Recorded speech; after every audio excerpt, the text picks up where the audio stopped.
तुम लोग को पता है श्रीलंका के झंडे में जो शेर के हाथ में तलवार है वो क्यों है? क्यों है? तुम लोग को नहीं मालूम? नहीं मैं बताता हूँ। पता। आज से 200 साल पहले श्रीलंका के एक राजा को ना शादी करने का था। अच्छा। हाँ, तो उसने अपने वजीर से कहा कि मुझे दुनिया की सबसे खूबसूरत लड़की से शादी करनी है। तो उसका वजीर जो है पूरी दुनिया घूम के 600 खूबसूरत लड़की राजा के आगे लेके आ जाता है। अरे वाह। हाँ, अब राजा के आगे लाता है तो राजा टेंशन में आ जाता है, बोले यार 600 लड़की वो भी खूबसूरत, उनके आगे दूध अगर रख दो तो दूध भी पानी है। तो वो ये सोचता है कि मैं इन 600 से शादी कैसे करूँगा।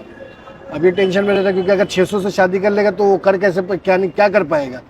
तो एक दिमाग लगाता है और जो चमेली का बीज होता है ना, चमेली के फूल का बीज, वो एक एक करके 600 लड़कियों को दे देता है और बोलता है कि जिसका मुझे गमला अच्छा लगेगा उससे मैं शादी कर लूँगा।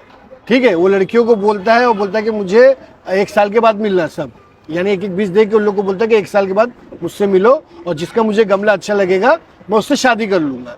तो 1 साल गुजर जाता है। 1 साल गुजरने के बाद वो 600 रानियाँ यानी लड़कियाँ वापस आती हैं, सब एक से एक गमले लेके। सबके पास एक से एक बेहतरीन गमला रहता है। 599 के पास बेहतरीन गमला रहता है और एक के पास नहीं रहता है।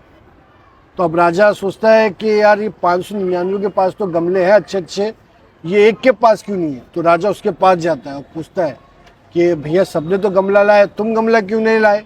तो जो लड़की थी वो बोलती है कि राजा साहब आपने मुझसे झूठ बोला और बेईमानी की, क्योंकि जो आपने बीज दिया था वो चमेली का बीज नहीं था, वो ऐसी फालतू वाला बीज था और ये जितने भी गमले लाए हैं ये सब आपको धोखा दे रहे हैं और आपसे झूठ बोल रहे हैं कि यानी किसी का जो है पौधा होगा नहीं क्योंकि वो बीज आपने नकली दिया था। राजा खुश हो जाता है और फिर उस लड़की से शादी कर लेता है।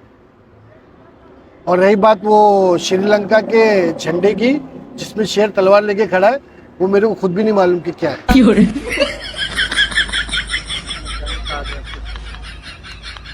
क्या हुआ, सर दर्द हो रहा है क्या? ओए, सर दर्द हो रहा है क्या हुआ? इतना टाइम के बाद में बोलता है मालूम नहीं। तलवार झंडा श्रीलंका